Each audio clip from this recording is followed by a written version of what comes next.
122 miles, 120 miles per hour.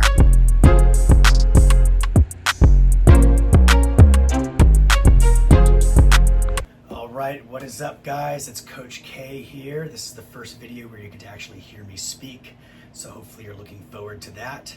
I'm taking a little bit of a break from the action shots of me hitting big serves and hitting big forehands. I strained a muscle in my calf a few days ago.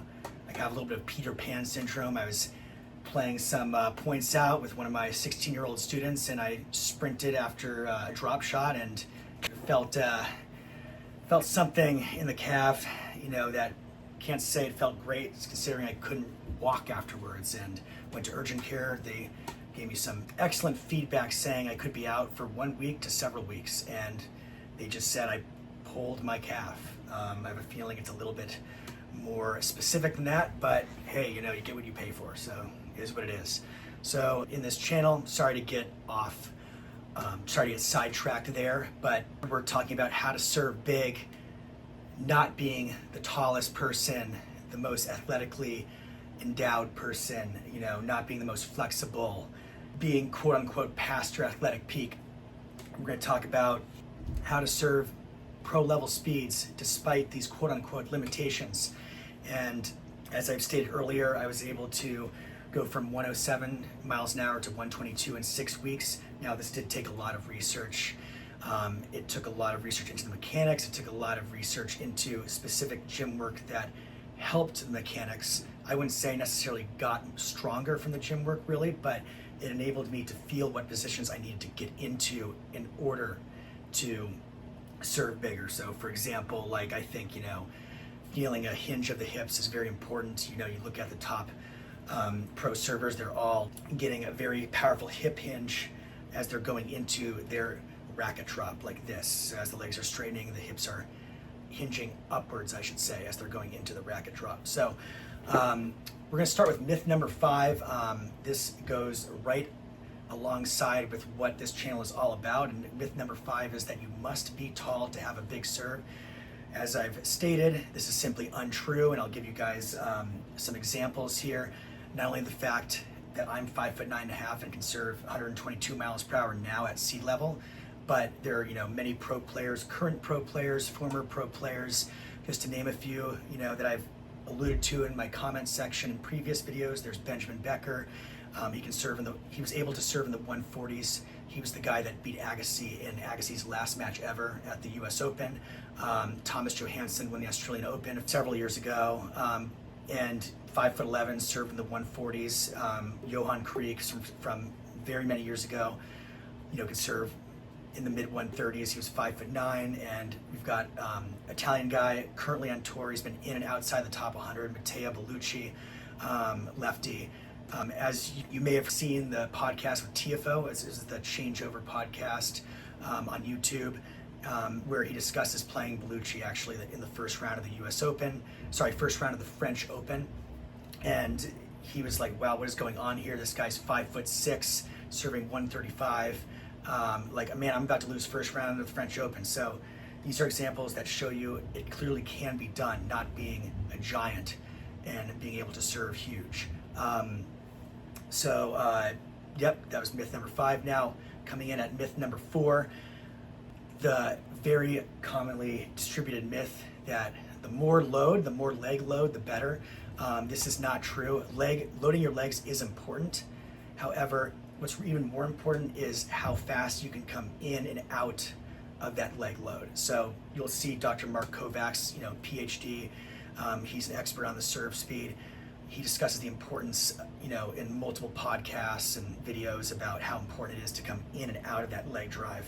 And for me personally, that really helped quite a bit. I think I was, in previous years, I was very obsessed about, okay, I gotta get my legs deeper, you gotta get into that extreme knee bend. And sure, if you can get out of that knee bend violently, great, all the power to you, but it is very tough to get out of that knee bend. And what I'm trying to get at is, don't stress if your load isn't that deep. There's guys like Nick Kyrgios who can serve in the 140s. He doesn't have that deep of a knee load, so it definitely can be done because these kind of guys are able to get out of their leg load quickly, and that is what matters most anyways. So again, just focus on getting out of that load quickly, and it'll really help your serve.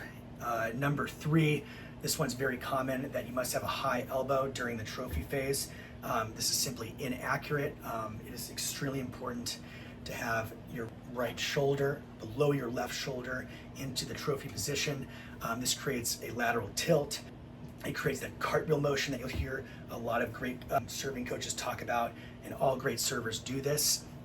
And also, you create a longer area for the racket to accelerate in, because your shoulder's more down, your hitting shoulder's more down, like this, and then you have way more distance to travel right here, just simply from a physics standpoint.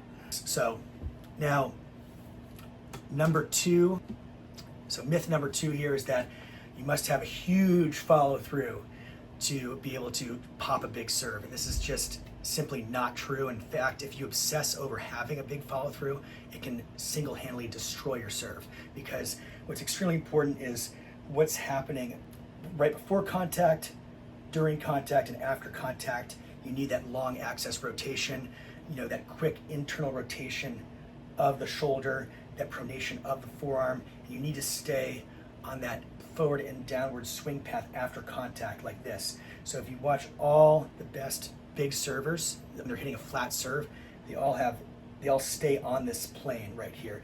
And now, I think over the years, I was so obsessed with, I gotta get a big follow through, or I need to finish to the left, that it really distracted me from the importance of driving down and through right here, like this. So again, if you do have a big follow through naturally, or you do end up following through to the left, that is fine, as long as it's not taking the energy away from what's happening here and distracting you from what's vital as part of your swing path, what's happening right before, during, and after contact. Do not pull this arm early like this, or else forget it.